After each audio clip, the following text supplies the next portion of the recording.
Kung ako titingin, mas importanteng nandun siya sa tatay niya na nangangailangan ng presensya ng mga taong mahal. Siyempre, pag nakakulong ka, yan ang ano mo eh. Yung makikita mo yung mga taong mahal mo. Yan ang magpapalakas sa'yo. Dahil yung kulungan na yan, minsan iniipit nila ang tao para ma-break. Minsan ang tao matapang just like PRRD or Pastor Kibuloy. Kaya yung kinukulong just to break them.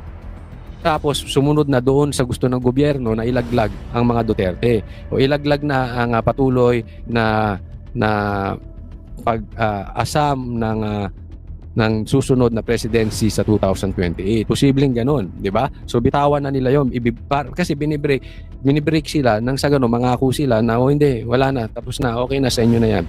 Alright guys, napakaganda ng pag-uusapan natin. Napanood nyo na yung preview. Nako, si Vice President umuwi na ng Pilipinas para manumpa.